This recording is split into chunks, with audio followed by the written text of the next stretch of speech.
สำบายดีพ่อแม่พี่น้องทุกพ่อคอยแล้วเส้นเราเส้นเคยกับสองซาสลันนะมันนี่สิมาแกงหน่อไม้นะอันนี้หน่อไม้ที่สดๆกับหน่อไม้ตัวประท่านนั้นยำนี่เป็นหน่อไม้ทุงแล้วมันเหลือแต่ตำมะคุงมือวันอาทิตย์เนาะคอยได้เก็บไว้มาแกงใส่กับอันหน่อไม้สดๆของเขาต้มไว้แต่มือวันอาทิตย์ไปแหละแบบเอามาแกงวันอังคารเนาะเมื่อวานนี่แกกินต้มปลายังโบเบิดกันเลยบไดแกงว่าสิแกงวันจันทร์นั่นแหละแต่ว่ากินต้มปลาโบเบิดก็เลยเอามาแกงมื้อวันอังคารแทนก่อนอื่นเฮาสิจีกหน่อไม้ต้มมันหน่อไม้ถุงเฮาเนาะจีกก่อนหน่อไม้ถุงก็อ่อนเนาะเฮ็ดเองนั่นแหละตอนแรกก็คิดว่ามันสิปุมันสิเปื่อยประเทศเป็นถุงนี่ตัวเห็ดครั้งแรกก็เปื่อย ถุงนี่งามแฮงเด่งคือหน่อไม้สดนี่แหละเขาก็จีก่อนเนาะ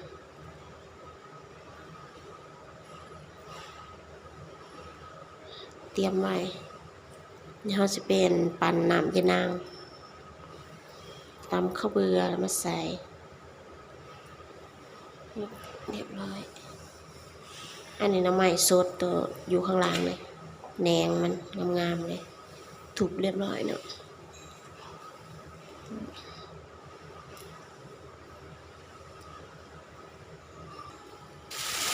นี่ยะนางเขา10 บาทได้เนี่ยหลายซื้อตั้งแต่เฮิงแล้วเนาะจนมันหนาวตัวใบอ่อนหนาวแล้วเสียเหลือเอาแต่ใบวินี่ยะนางอ่ะถ้ามีกับมี10 บาทก็เหลือล้นแต่ว่าบางมื้อมันกับบ่มีนะหาซื้อยากมีกับมีหลายโพดอีกแบบของชาวบ้านเขาเอามาขายมันบ่แม่นตลาดใหญ่นะตลาดน้อยๆตลาดชุมชนแบบมีแค่วันอาทิตย์ก็เลยซื้อหยังกันยากนิดจักหน่อยบ่มีก็บ่มีเลยร้านใดก็ได้ขะแยงคือกันได้หน่อยนักสิมีเวลาเราอยากใส่อยากแกงเลยหาร้านใดก็บ่มีเวลามีกับหลายโพดอีก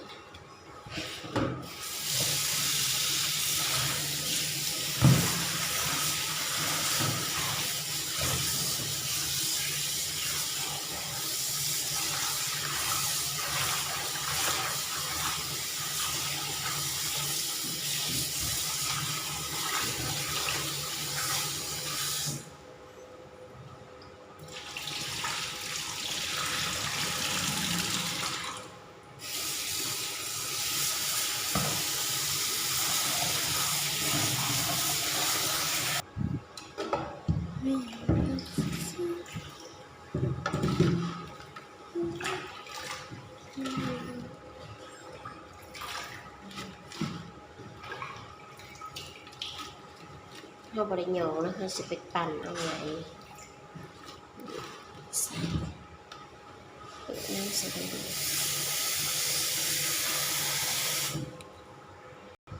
เราสิใส่ข้าวเบื่อนะเวลาปั่นมันสิได้แตะอันหมุนไว้ถ้าเราบ่ใส่ข้าวเบื่อในปั่นบ่ได้เด้แบบมันนั่นยะนางแข็งปั่นยะนางมันบ่ปั่นเครื่องบ่ใส่บ่เป็นไง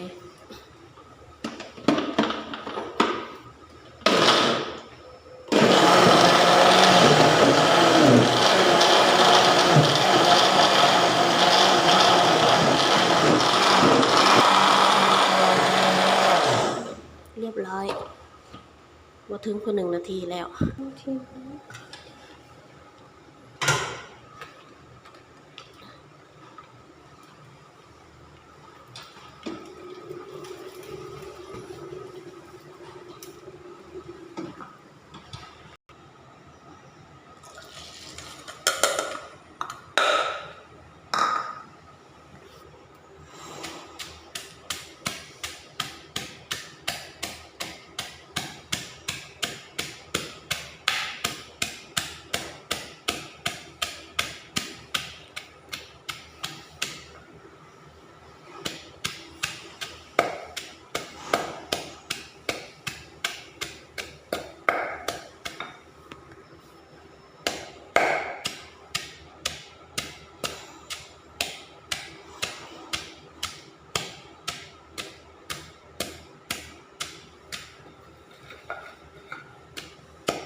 หม้อหน่อไม้เขาเริ่มฮ้อนแล้วนะเขาสิมาปรุงอันนี้แป้งนัวกับน้ำตาลใส่ลงไปเลยเยอะๆตามด้วยน้ำปลาแดก1 ช้อน2 ช้อนใส่3 ช้อนใส่เป็นน้ำปลาเอาเนาะเพราะว่าเกลือเขาเบิดแล้วเกลือลดน้อยเดียวใส่น้ำปลาไป1 ช้อน2 ช้อนเอากับคนเนาะเอาปรุงเทละหน่อยก่อนเดี๋ยวค่อยมาซิมทีหลังว่ารสชาติเป็นยังไงถ้าบอกพอดีเขาก็เพิ่มได้เนาะเขาสิบ่ปรุงแบบจวกเพราะว่าบ่มีเกลือตอนนี้เอาเฮ็ดอันหูนูลงนะมันหมอมันหอนแล้ว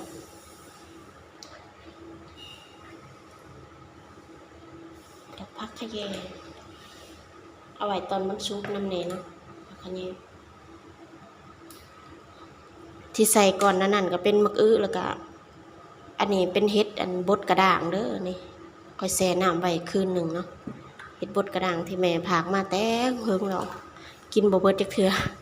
แล้วผากมาหายเป็นกระสอบพุ่นเด้ก็เลยแบบเอามาแกงใส่น้ำไม้มีเห็ดหูหนูพร้อมใส่บะอื้อพร้อมถ้าใส่บะอื้อแล้วเราก็สิบ่ใส่หมักบวบเนาะถ้าใส่หมักบวบแล้วเราก็สิบ่ใส่หมักอื้อถ้าใส่พร้อมกันแล้วมันสิจืดนี่แล้วรอมันผดอีกรอบหนึ่งจังมาซิมเนาะปิดฝาไว้ก่อน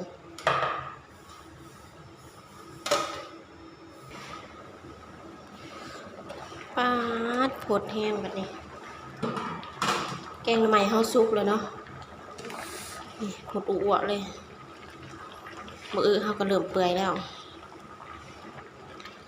พอเป็นมืออ่อนเปื่อยไว้เนาะ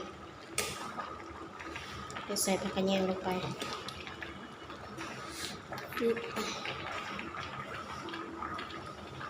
ใส่ผักกระเทียมนี่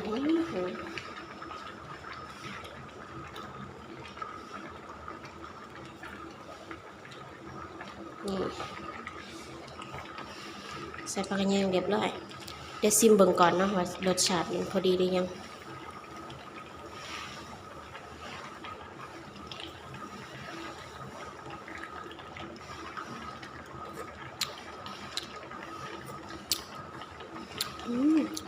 พอดีแล้วเนาะบ่ต้องปรุงเพิ่มว่าน้ำปลามันนั่นสิเค็มแล้วเอาบ่ได้ปรุงเพิ่มเลยใส่แต่แค่นั้นแหละ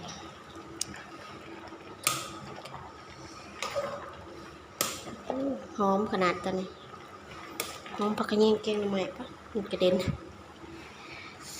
เด้อถือถ้วยตักเอาหอนกับข่อยเด้อหอนมากินข้าวกินน้ำน้ำกันคลิปนี้กำลาพาจากไว้เพียงเท่านี้เด้อฝากกดไลค์กดแชร์กดติดตาม